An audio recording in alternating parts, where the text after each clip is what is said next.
ಮಂಡ್ಯ ಜಿಲ್ಲೆಯಲ್ಲಿ ಮದ್ಯ ಮಾರಾಟ ಅಂಗಡಿಗಳು ಹೆಚ್ಚುತ್ತಿದ್ದು, ಸಾರ್ವಜನಿಕ ಹಿತದೃಷ್ಟಿಯಿಂದ ಅನಧಿಕೃತವಾಗಿ ಮದ್ಯ ಮಾರಾಟ ಮಾಡುವ ಅಂಗಡಿಗಳ ಮೇಲೆ ಅಧಿಕಾರಿಗಳು ಕಾನೂನು ಕ್ರಮ ವಹಿಸಬೇಕು ಎಂದು ಮಂಡ್ಯ ವಿಧಾನಸಭಾ ಕ್ಷೇತ್ರದ ಶಾಸಕ ರವಿಕುಮಾರ್ ಗೌಡ ಗಣಿಗೆ ತಿಳಿಸಿದರು. ಜಿಲ್ಲಾ ಪಂಚಾಯಿತಿ ಕಾವೇರಿ ಸಭಾಂಗಣದಲ್ಲಿ ತ್ರೈಮಾಸಿಕ ಪ್ರಗತಿ ಪರಿಶೀಲನಾ ಸಭೆಯಲ್ಲಿ ಮಾತನಾಡಿದ ಶಾಸಕರು, ಸರ್ಕಾರಿ ಆಸ್ಪತ್ರೆಗಳಲ್ಲಿ ಸಾರ್ವಜನಿಕರಿಗೆ ಔಷಧಿಗಳ ಕೊರತೆಯಾಗದಂತೆ ಔಷಧಿಗಳ ವ್ಯವಸ್ಥೆಯನ್ನು ಕಲ್ಪಿಸುವಂತೆ ಕ್ರಮ ವಹಿಸಬೇಕು ಅಂತ ಅವರು ಹೇಳಿದರು. ಜಿಲ್ಲೆಯಲ್ಲಿ ಬೇಸಿಗೆಯಲ್ಲಿ ಅತಿ ಹೆಚ್ಚು ಬಿಸಿಲು ವಾತಾವರಣ ಇರುವುದರಿಂದ ಶಾಲಾ ಮಕ್ಕಳಿಗೆ ಬೇಸಿಗೆ ಶಿಬಿರವನ್ನು ಆಯೋಜಿಸಿ ಮಕ್ಕಳನ್ನು ಪಠ್ಯ ಮತ್ತು ಪಠ್ಯೇತರ ಚಟುವಟಿಕೆಗಳಲ್ಲಿ ತೊಡಗಿಸುವಂತೆ ತಿಳಿಸಿದರು. ವಿದ್ಯಾವಿಕಾಸ ಯೋಜನೆಯಡಿಯಲ್ಲಿ 25-26 ಸಾಲಿನ ಶಾಲಾ ಮಕ್ಕಳಿಗೆ ಸಮವಸ್ತ್ರಗಳನ್ನು ನೀಡುವಂತೆ ಶಾಸಕರು ಸೂಚಿಸಿದರು. ಪಶುಪಾಲನೆ ಮತ್ತು ಪಶುವೈದ್ಯಕೀಯ ಸೇವಾ ಇಲಾಖೆ ಸರ್ಕಾರದ ಯೋಜನೆಯಡಿ ಜಾನುವಾರುಗಳು ಮರಣ ಹೊಂದಿದ ನಂತರ ಜಾನುವಾರುಗಳ ಮರಣ ದಾಖಲಾತಿಯನ್ನು ಪರಿಶೀಲಿಸಿ ಸಹಾಯಧನ ನೀಡುವಂತೆ ಸೂಚಿಸಿದರು. ಸರ್ಕಾರದ 5 ಗ್ಯಾರಂಟಿ ಯೋಜನೆಗಳ ಕುರಿತು ಪ್ರತಿ ತಿಂಗಳು ಸಭೆ ನಡೆಸಿ ಯೋಜನೆಗಳ ನ್ಯೂನತೆಗಳನ್ನು ಅಧಿಕಾರಿಗಳ ಗಮನಕ್ಕೆ ತರುವಂತೆ ಸೂಚಿಸಿದರು. ಬೇಸಿಗೆ ಸಮಯದಲ್ಲಿ ವಿದ್ಯುತ್ತನ್ನು ಕಡಿತಗೊಳಿಸದಂತೆ ವಿದ್ಯುತ್ ಕಾಮಗಾರಿ ಕಡಿಮೆ ಸಮಯದಲ್ಲಿ ಕಾರ್ಯಗೊಳಿಸುವಂತೆ ಅವರು ಹೇಳಿದರು.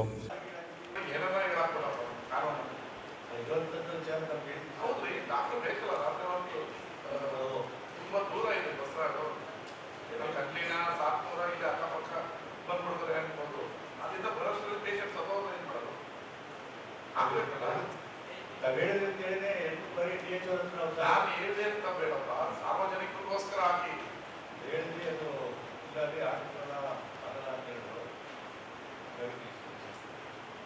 ಅಂದ್ರೆ ನಾವು ಡಿಸೈಡ್ ಮಾಡ್ಕೋಬೇಕು, ಇವ್ರು ಹಾಕಕ್ಕಾಗಲ್ಲ ಅಂತ. ಅದಕ್ಕೆ ಡಿಸೈಡ್ DHO ನೀವು ಹಾಕಕ್ಕಾಗಲ್ಲ ಅಂತ ನಾವೇ ಡಿಸೈಡ್ ಮಾಡ್ಕೋಬೇಕು. ಅಂದ್ರೆ ನೀವು ಸುಮ್ಮನೆ ನಿಂತಿದೆ ಅಂದ್ರೆ ನೀವು ಹೇಳೋದಂಗೆ ಹೇಳಿ ನಾವು ನಿಂತ್ಕೊಂಡೇ ಇರ್ತೀನಿ. ನಾವು ಸಾಕಷ್ಟು ಬಾರಿ ಭೇಟಿ ಮಾಡಿ ಹೇಳಿದ್ವಿ ಸರ್, ತೊಂದರೆ ಆಗ್ತದೆ ಬೇಕು ಸರ್ ಅಂತ ಹೇಳಿದ್ವಿ ಸರ್. ಆಂಬುಲೆನ್ಸ್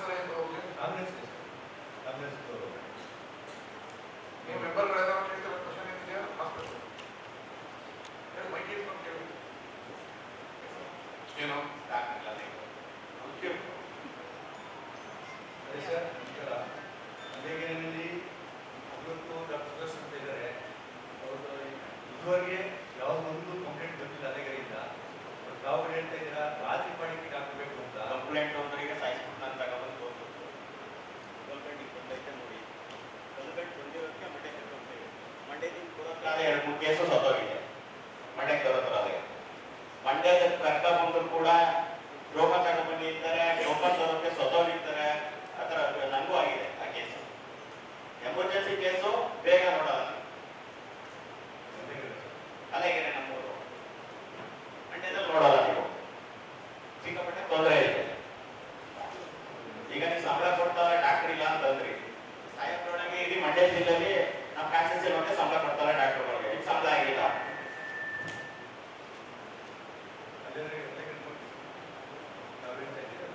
ಅಲ್ಲಲ್ಲ, ಸಂಬಳ ಇಲ್ಲ ಅಂತ ಸಾಯೋರಿಗೆ ಹೇಳಿದ್ರೆ ಮಂಡ್ಯ ಜಿಲ್ಲೆಯಲ್ಲಿ ಒಂದು ಸಂಬಳ ಕೊಡ್ತಾರ ಡಾಕ್ಟರ್ಗೆ, ಇಲ್ಲ ಕೊಟ್ಟೇ ಇಲ್ವಾ ಸಂಬಳ? ಪೆಂಡಿಂಗ್ ಇದೆಯಾ? ಆಯ್ತು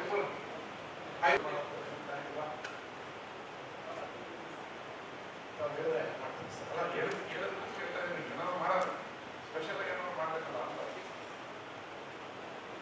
ಸರಿ ಸರ್, ಪ್ಲಾನ್ ಮಾಡ್ತೀನಿ ಸರ್. ಈಗ ನೆಕ್ಸ್ಟ್ ಸಾಲಿಂದು ದಾಖಲಾತಿಗಳನ್ನ ಹೆಚ್ಚಿಸಕ್ಕೆ ಕ್ರಮ ಸರ್. ಈಗಾಗಲೇ ದಾಖಲಾತಿ ಆಂದೋಲನ ಮಾಡಿ ಸರ್, ಎಲ್ಲ ಗ್ರಾಮಗಳಲ್ಲೂ ಕೂಡ ಬ್ಯಾನರ್ ಹಾಕಿದ್ವಿ ಸರ್. ಹೆಡ್ ಮಾಸ್ಟರ್ಗಳು ಪ್ರತಿ ಮನೆಗೂ ಕೂಡ ಭೇಟಿ ಕೊಟ್ಟು ಟೀಚರ್ಸ್ನ ಕಳಿಸ್ಕೊಟ್ಟು ಅರ್ಹ ವಹಿಸಿದ ಮತ್ತು ಯಾರ್ಯಾರಿದ್ದಾರೆ ಒಂದೇ ತರಗತಿ ಸೇರುವಂಥ ಮಕ್ಕಳು ಪಟ್ಟಿಯನ್ನು ಮಾಡ್ಕೊಂಡಿದ್ದಾರೆ ಸರ್. ಪೋಷಕರನ್ನು ಕೂಡ ಮನವೊಲಿಸಿ ಸರ್ಕಾರಿ ಶಾಲೆಗೆ ಸೇರಿಸಿ ಎಂದು ಕೂಡ ಹೇಳಿದ್ದಾರೆ ಸರ್. ಮತ್ತು ಸರ್ಕಾರದಿಂದ ಕೂಡ ಇಲಾಖೆಯಿಂದ ಕೂಡ ಸೂಚನೆಗಳು ಬಂದಿದೆ ಸರ್. ಅದರ ಪ್ರಕಾರ ಎಲ್ಲ ಶಾಲೆಗಳನ್ನು ಕೂಡ ಮಾಹಿತಿಯನ್ನು ನೀಡಿದ್ದೀವಿ ಸರ್. ನೀವೇನು ಮಾಡ್ಕೊಡ್ತೀರ ನಮ್ಮ ದಾಖಲಾತಿ ಹೆಚ್ಚಿಗೆ ಮಾಡಿ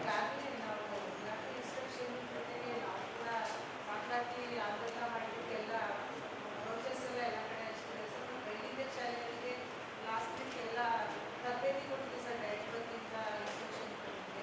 ಎಲ್ಲ ಟೀಚರ್ಸ್ಗೂ ಮಾಧ್ಯಮ ಶಾಲೆಗಳಿಗೆ ತರಬೇತಿ ಕೊಟ್ಟಿದ್ದೀವಿ. LKG, UKG ಎಲ್ಲ ಕಟ್ಟಿದ್ದೀವಿ ಸರ್. ಅಲ್ಲೆಲ್ಲ ಸಭೆಯಲ್ಲಿ ಮಂಡ್ಯ ನಗರಾಭಿವೃದ್ಧಿ ಪ್ರಾಧಿಕಾರದ ಅಧ್ಯಕ್ಷರಾದ BP ಪ್ರಕಾಶ್, ಆಯುಕ್ತರಾದ ಕೃಷ್ಣಕುಮಾರ್, ಜಿಲ್ಲಾ ಪಂಚಾಯಿತಿ ಉಪಕಾರ್ಯದರ್ಶಿ ಡಾಕ್ಟರ್ ಶಿವಲಿಂಗಯ್ಯ, ಲಕ್ಷ್ಮೀನಾರಾಯಣ್, ತಹಶೀಲ್ದಾರ್ ವಿಶ್ವನಾಥ್, ತಾಲೂಕು ಪಂಚಾಯಿತಿ ಇಒ ಲೋಕೇಶ್ ಮೂರ್ತಿ, ಗ್ಯಾರಂಟಿ ಯೋಜನೆಗಳ ಪ್ರಾಧಿಕಾರದ ಸದಸ್ಯರಾದ ರುದ್ರಪ್ಪ ಸೇರಿದಂತೆ ಅನೇಕರಿದ್ದರು.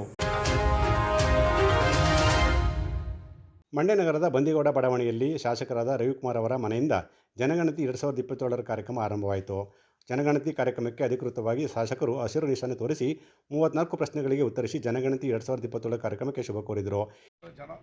ಜನಗಣತಿ ಆರಂಭ ಆಗಿದೆ. 33 ಕ್ವಶನ್ಗಳನ್ನು ನಿಮ್ಮ ಹತ್ರ ಬರೋರು ಕೇಳ್ತಾರೆ. ನಾನು ಕೂಡ 33 ಪ್ರಶ್ನೆಗೆ ಉತ್ತರವನ್ನು ಕೊಟ್ಟಿದ್ದೀನಿ. ನೀವು ಕೊಡಿ. ನಿಮ್ಮ ಜನಗಣತಿ ಇಂಪಾರ್ಟೆಂಟು. ಎಲ್ರಿಗೂ ಒಳ್ಳೆಯದಾಗಲಿ. ನಮಸ್ಕಾರ. ಈ ಸಂದರ್ಭದಲ್ಲಿ ಮಂಡ್ಯ ಗ್ರಾಮಾಂತರ ಚಾರ್ಜ್ ಆಫೀಸರ್ ತಹಶೀಲ್ದಾರ್ ವಿಶ್ವನಾಥ್ ಹಾಗೂ ಮಂಡ್ಯ ನಗರದ ಚಾರ್ಜ್ ಆಫೀಸರ್ ಪಂಪಶ್ರೀ, ಜನಗಣತಿ ರಾಜ್ಯ ಸಂಪನ್ಮೂಲ ವ್ಯಕ್ತಿ ಡಾಕ್ಟರ್ ಚಂದ್ರಶೇಖರ್, ರಾಜಶೇಖರ್, ಕುಮಾರ್, ಮಹೇಂದ್ರ, ಸುಮಾ ಹಾಜರಿದ್ದರು.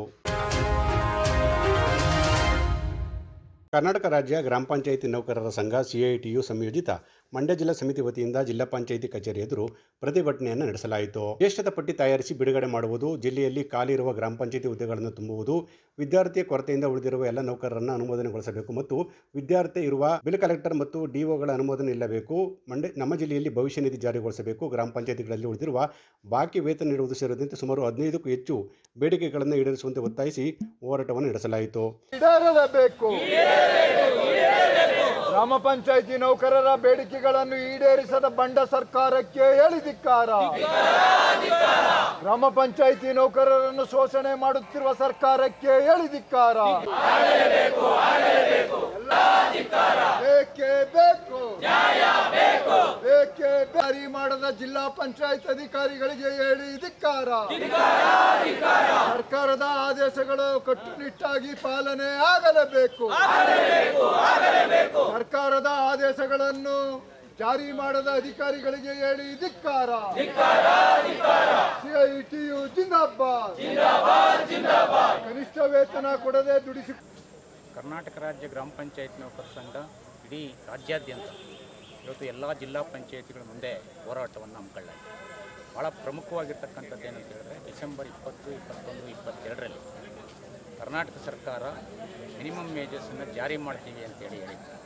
ಹಾಗೆ ಸೇವಾ ಹಿರಿತನ ಭತ್ಯೆಯನ್ನು ಕೊಡ್ತೀವಿ ಅಂತೇಳಿ ಹೇಳಿತ್ತು. ಇಡಿಗಂಟನ್ನು ಕೊಡ್ತೀವಿ ಅಂತೇಳಿ, ಮತ್ತು ಎಲ್ಲ ಪಂಚಾಯತಿಗಳಿಗೆ STA ಪೋಸ್ಟನ್ನು ತುಂಬ್ತೀವಿ ಅಂತ ಹೇಳಿತ್ತು. ಇಷ್ಟೆಲ್ಲ ಮಾತುಕತೆಯನ್ನು ನಡೆದಿದ್ರು.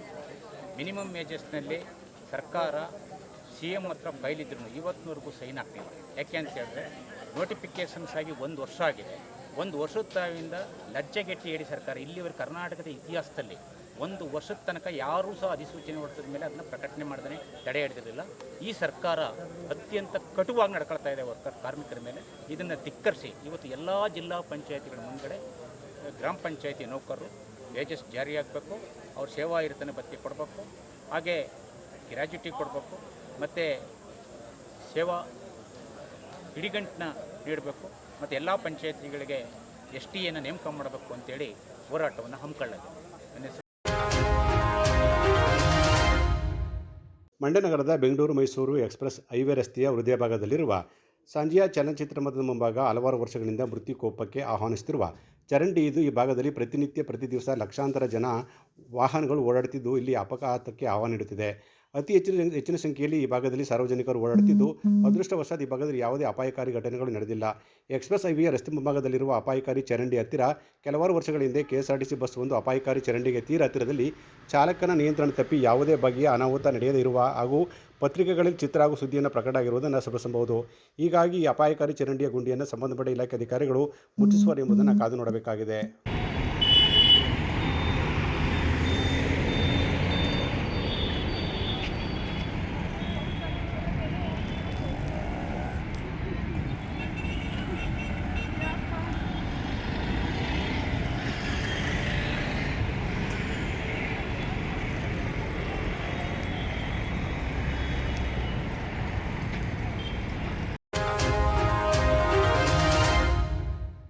ಮಹಿಳೆಯರಿಗೆ ರಾಜಕೀಯ ಸ್ವಾತಂತ್ರ್ಯ ತಂದುಕೊಡುವ ನಿಟ್ಟಿನಲ್ಲಿ ಪ್ರಧಾನಿ ನರೇಂದ್ರ ಮೋದಿ ಅವರು ನಾರಿ ಶಕ್ತಿ ವಂದನಾ ಕಾಯ್ದೆ ಜಾರಿಗೆ ತರಲು ಮುಂದಾಗಿರುವುದು ಸಂತಸ ತಂದಿದೆ ಎಂದು ಬಿಜೆಪಿ ರಾಜ್ಯ ಕಾರ್ಯದರ್ಶಿ ಲಕ್ಷ್ಮೀ ಅಶ್ವಿನ್ಗೌಡ ಹೇಳಿದರು. ಮಂಡ್ಯದಲ್ಲಿ ಸುದ್ದಿಗಾರರೊಂದಿಗೆ ಮಾತನಾಡಿದ ಅವರು 2023ರಲ್ಲಿ ನೂತನ ಸಂಸತ್ ಭವನ ಉದ್ಘಾಟನೆ ವೇಳೆ ನರೇಂದ್ರ ಮೋದಿ ಅವರು ನಾರಿ ಶಕ್ತಿ ವಂದನಾ ಕಾಯ್ದೆಯ ಘೋಷಣೆ ಮಾಡಿದರು. ಮಹಿಳೆಯರಿಗೆ ವಿಧಾನಸಭೆ ಲೋಕಸಭೆಗಳಲ್ಲಿ 33% ಮೀಸಲಾತಿ ನೀಡುವ ಉದ್ದೇಶದಿಂದ ಈ ಕಾಯ್ದೆ ಜಾರಿಗೆ ಮುಂದಾಗಿದ್ದಾರೆ ಅಂತ ಹೇಳಿದರು. ದೇಶದ 50% ಇರುವ ಮಹಿಳೆಯರು ರಾಜಕೀಯ ನೇತೃತ್ವ ವಹಿಸಿ ಅಧಿಕಾರದ ಮುಖ್ಯವಾಹಿನಿಗೆ ಬರಲು ಸಂವಿಧಾನಾತ್ಮಕ ತಿದ್ದುಪಡಿ ಅಧಿನಿಯಮದಂತೆ ಲೋಕಸಭೆ ವಿಧಾನಸಭೆಯಲ್ಲಿ 33% ಮೀಸಲಾತಿಗೆ ಜಾರಿ ತರಬೇಕು. ಈ ಸಂಬಂಧ ಜನಗಣತಿ ಅಗತ್ಯವಾಗಿದ್ದು ಅದು ಈಗ ಕಾರ್ಯರೂಪಕ್ಕೆ ಪಡೆದಿದೆ ಅಂತ ಅವರು ಹೇಳಿದರು.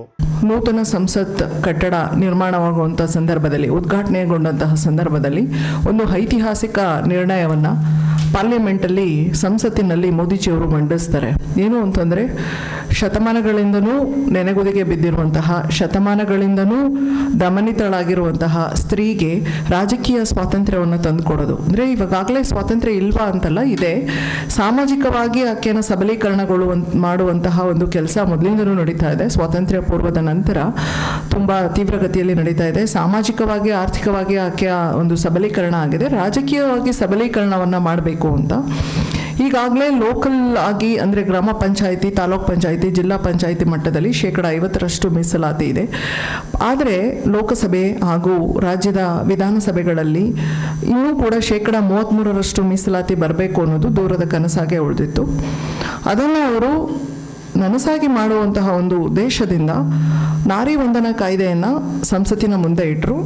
442 ಹೆಚ್ಚು ಮತಗಳಿಂದ ಅವರು, ಅಂದರೆ ಪ್ರಬಲವಾದಂತಹ ಮತಗಳಿಂದ ಲೋಕಸಭೆಯಲ್ಲಿ ಅದು ಅಂಗೀಕಾರ ಆಯಿತು. ರಾಜ್ಯಸಭೆಯಲ್ಲಿ ಸರ್ವಾನುಮತದಿಂದ ಅಂಗೀಕಾರ ಆಯಿತು. ಇದಕ್ಕಿಂತ ಮುಂಚೆ 1996ರಲ್ಲಿ ದೇವೇಗೌಡರ ಸರ್ಕಾರ ಇದ್ದಾಗಲೂ ಕೂಡ ಮಹಿಳಾ ಮೀಸಲಾತಿಯನ್ನು ತರಬೇಕು ಅಂತ ಅವರು ಪ್ರಧಾನಿಯಾಗಿದ್ದಾಗ ಅಂದ್ಕೊಂಡ್ರು. ಅದಾಗಲಿಲ್ಲ. ಸರ್ಕಾರ ಬಿದ್ದಾಗ ಅದಾಗಲಿಲ್ಲ. 50% ಮೀಸಲಾತಿಯನ್ನು ತಂದಿದ್ದು ಲೋಕಲ್ ಬಾಡಿ ಎಲೆಕ್ಷನ್ಸ್ಗಳಲ್ಲಿ 50% ಮಹಿಳಾ ಮೀಸಲಾತಿಯನ್ನು ತಂದಿದ್ದು ಶ್ರೀ ದೇವೇಗೌಡರು. ಹಾಗೆ ವಿಧಾನಸಭೆ ಹಾಗೂ ಲೋಕಸಭೆಯಲ್ಲಿ ಮೀಸಲಾತಿಗಳನ್ನ ತರಬೇಕು ಅನ್ನೋದು ವಾಜಪೇಯಿಯವರ ನೇತೃತ್ವದ ಸರ್ಕಾರ ಮೊದಲಿಂದನೂ 4-5 ಬಾರಿ ಅದನ್ನು ಪ್ರಯತ್ನ ಮಾಡಿ ಅದು ವಿಫಲ ಆಯಿತು. ಮೋದಿಯವರ ಒಂದು ಕನಸೇನು ಅಂತಂದರೆ, ನಮ್ಮ ದೇಶದ 50% ಇರುವ ಮಹಿಳೆಯರು ಕೇವಲ ಫಲಾನುಭವಿಗಳಲ್ಲ, ಕೇವಲ ಮತ ಬ್ಯಾಂಕ್ಗಳಲ್ಲ, ಅವರು ಈ ದೇಶದ ಸುಭದ್ರ ಭವಿಷ್ಯದ ಒಂದು ಅಡಿಪಾಯವಾಗಿ ನಿಲ್ಲಬೇಕು, ಅಡಿಗಲ್ಲಾಗಿ ನಿಲ್ಲಬೇಕು. ಯಾಕಂದರೆ ಜನಸಂಖ್ಯೆಯ 50% ಮಹಿಳೆಯರಿದ್ದಾರೆ. ಆಕೆಯಲ್ಲಿ ಅಚಲವಾದಂತಹ ಒಂದು ನೈಪುಣ್ಯತೆ ಇದೆ, ನೇತೃತ್ವವನ್ನು ವಹಿಸುವಂತಹ ಶಕ್ತಿ ಇದೆ, ನಾಯಕತ್ವವನ್ನು ವಹಿಸುವಂತಹ ಶಕ್ತಿ ಇದೆ, ಮನೆಯಲ್ಲಿ ಮತ್ತು ಆಚೆ ಕಡೆ ಕೂಡ ನಿರ್ವಹಿಸಬಲ್ಲುವಂಥ ಶಕ್ತಿ ಇದೆ. ಆಕೆಗೆ ರಾಜಕೀಯವಾಗಿ ಅಧಿಕಾರಗಳನ್ನ ನೀಡೋದ್ರ ಮುಖಾಂತರ ಆಕೆಯನ್ನು ರಾಜಕೀಯ ಮುನ್ನೆಲೆಗೆ ತಂದು ಪೊಲಿಟಿಕಲ್ ಮೇನ್ ಸ್ಟ್ರೀಮ್ಗೆ ತಂದು ಆಕೆಯಿಂದ ದೇಶದ ಒಂದು ಭವಿಷ್ಯತೆಗೆ ಅಗಾಧವಾದಂತಹ ಒಂದು ಕಾಂಟ್ರಿಬ್ಯೂಷನ್ ಆಗಬೇಕು ಅಂತ. ಗೋಷ್ಠಿಯಲ್ಲಿ ಮಂಗಳ, ನವೀನ್, ಸುಜಾತ, ಕೃಷ್ಣ, ಶಿಲ್ಪಾ, ಮಂಜುಳಾ, ಶ್ರುತಿ, ಸೌಮ್ಯ ಇದ್ದರು. ವಿಸಿ ನಾಲೆ ಅಚ್ಚುಕಟ್ಟು ಪ್ರದೇಶಕ್ಕೆ ನೀರು ಹರಿಸುವಂತೆ ಒತ್ತಾಯಿಸಿ ಮಂಡ್ಯದಲ್ಲಿ ರೈತರು ಪ್ರತಿಭಟನೆ ನಡೆಸಿದರು. ಜಮೀನಿನಲ್ಲಿ ಬೆಳೆದ ಬೆಳೆಗೆ ನೀರಿಲ್ಲದೆ ಸಂಕಷ್ಟಕ್ಕೆ ಅನ್ನದಾತರು ಸಿಲುಕಿದ್ದಾರೆ. ಕೃಷಿ ಸಚಿವರ ಕ್ಷೇತ್ರದಲ್ಲಿ ನೀರಿಗೆ ಅನ್ನದಾತರ ಗೋಳಾಟ ತೀರದಾಗಿದೆ ಅಂತೇಳಿ ಕೊಪ್ಪ ಭಾಗದ ವಿಸಿ ನಾಲೆಗೆ ನೀರಿಗಾಗಿ ಆಗ್ರಹಿಸಿ ರೈತರು ಪ್ರತಿಭಟನೆ ನಡೆಸಿದರು. ಮಂಡ್ಯದ ಜಿಲ್ಲಾಧಿಕಾರಿ ಕಚೇರಿ ಬಳಿ ಕೊಪ್ಪ ಭಾಗದ ರೈತರು ವಿಶೇಷ ರೀತಿಯಲ್ಲಿ ಹೋರಾಟ ನಡೆಸಿದರು. ಶಿಂಸನಾಲ ರೈತರ ಹಿತರಕ್ಷಣಾ ಸಮಿತಿ ವತಿಯಿಂದ ಹೋರಾಟ ನಡೆಯಿತು. ಕೊಪ್ಪ ಹೋಬಳಿಯ ಬೆಕ್ಕರಳ್ಳಿ, ಅವೇರಹಳ್ಳಿ, ಪಟೇನಕೊಪ್ಪಲು ಸೇರಿದಂತೆ ವಿವಿಧ ಗ್ರಾಮದ ರೈತರು ಪ್ರತಿಭಟನೆಯಲ್ಲಿ ಪಾಲ್ಗೊಂಡಿದ್ದರು.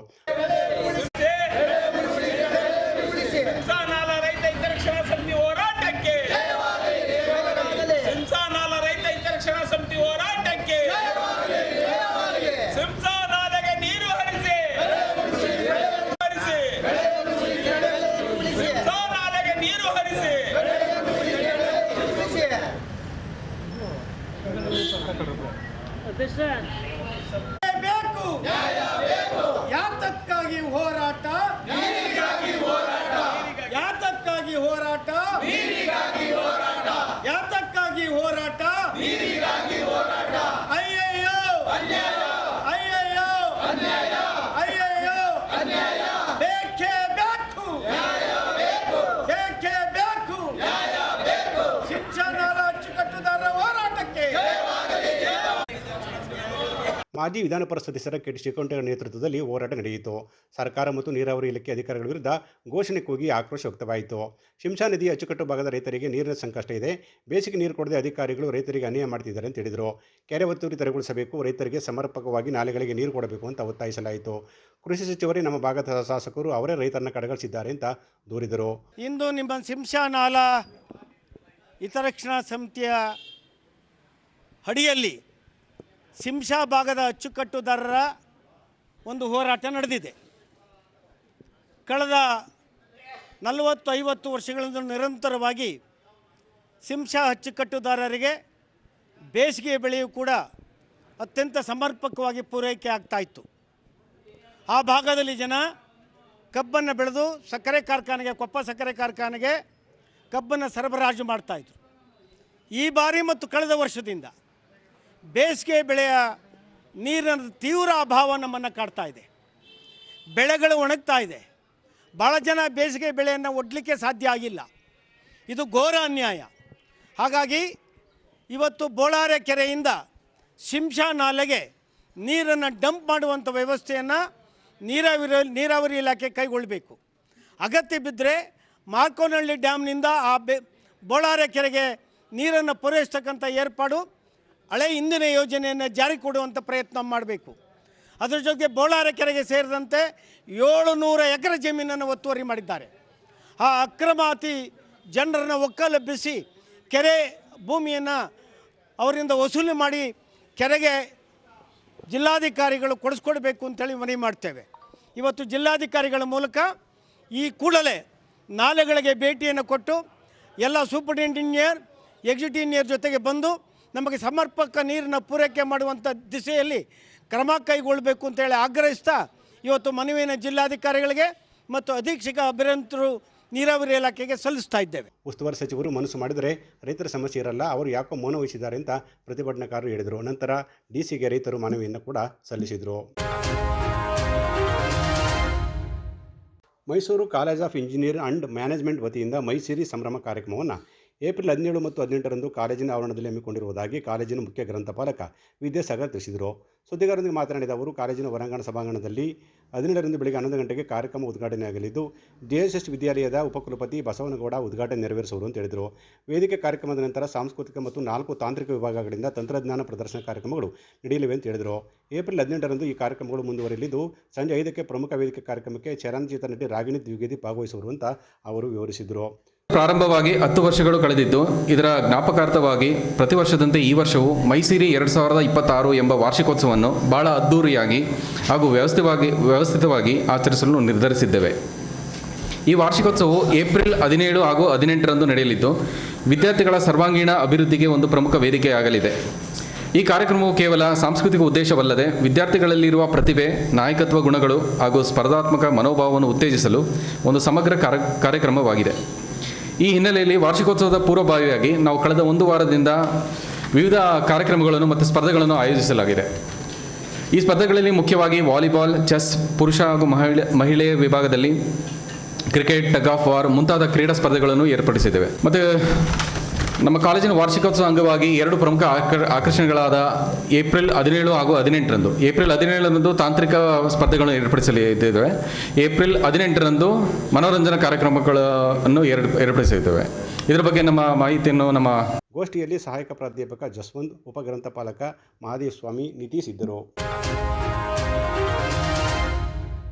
ಮದ್ದೂರು ತಾಲೂಕಿನ ಬೆಸಗರಳ್ಳಿ ಗ್ರಾಮದ ಯಲ್ಲಮ್ಮ ತಾಯಿ ದೇವಾಲಯದ ಆವರಣದಲ್ಲಿ ಜಿಲ್ಲಾ ಪಂಚಾಯತ್ ವ್ಯಾಪ್ತಿಯ JDS ಕಾರ್ಯಕರ್ತರು ಮಾಜಿ ಸಚಿವರಾದ ತಮ್ಮಣ್ಣ ಅವರ 84ನೇ ಜನ್ಮದಿನದ ಹಿನ್ನೆಲೆಯಲ್ಲಿ ವಿಶೇಷ ಪೂಜೆ ಸಲ್ಲಿಸಿ ಕೇಕ್ ಕತ್ತರಿಸುವ ಮೂಲಕ ಸಂರಾಚನೆ ಮಾಡಿದರು.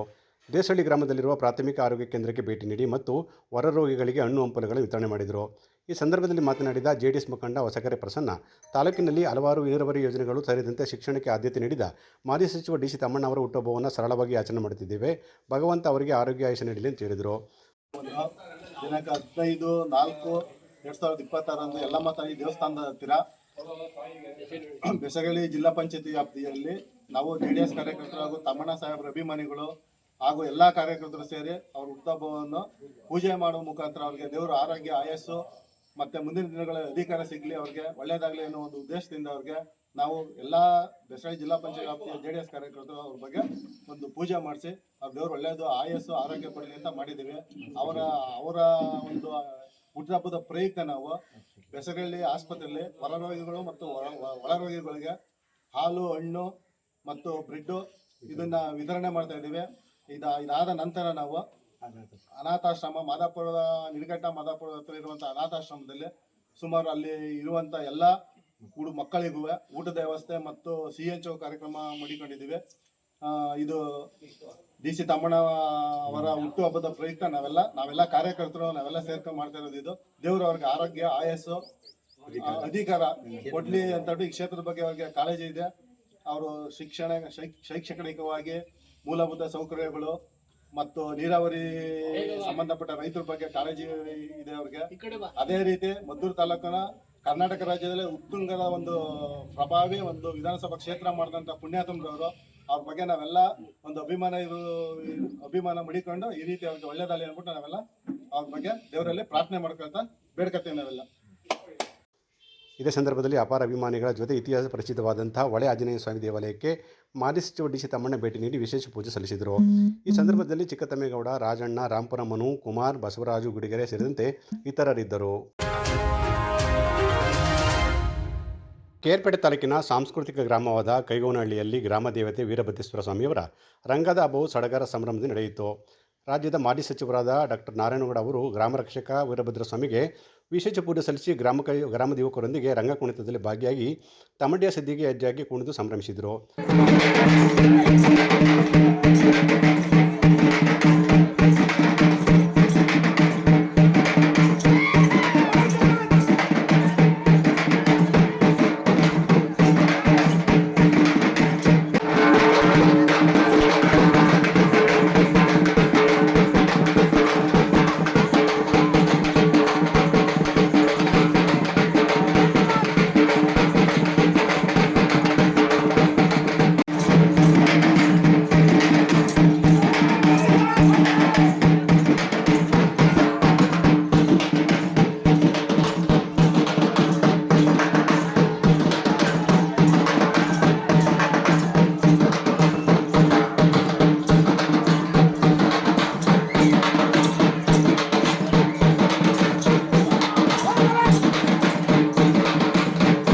ಮಾಜಿ ಸಚಿವರಾದ ನಾರಾಯಣಗೌಡ ಮಾತನಾಡಿ, ಹಬ್ಬ ಹರಿದಿನಗಳು, ಜಾತ್ರೆ, ಉತ್ಸವಗಳು ನಮ್ಮ ಸಂಸ್ಕೃತಿಯ ಪ್ರಬಲವಾಗಿದ್ದು ಹಬ್ಬದ ಸಂಭ್ರಮದಲ್ಲಿ ಎಲ್ಲರೂ ಒಂದಾಗಿ ದೇವತೆಯ ಹಬ್ಬದಲ್ಲಿ ಭಾಗಿಯಾದಾಗ ಮನಸ್ಸಿಗೆ ನೆಮ್ಮದಿ, ಶಾಂತಿ ದೊರೆಯುತ್ತದೆ ಅಂತ ಅವರು ಹೇಳಿದರು. ಈ ಸಂದರ್ಭದಲ್ಲಿ ಡಾಲು ರವಿ, ಮಂಜಪ್ಪಗೌಡ, ಜಯರಾಮೇಗೌಡ, ಕುಮಾರ್, ಮುದ್ದೇಗೌಡ, ಸಚಿವರ ಧರ್ಮಪತ್ನಿ ದೇವಕಿ ನಾರಾಯಣಗೌಡ ಸೇರಿದಂತೆ ಸಾವಿರಾರು ಸಂಖ್ಯೆಯಲ್ಲಿ ಭಕ್ತರು ಭಾಗಿಯಾಗಿದ್ದರು.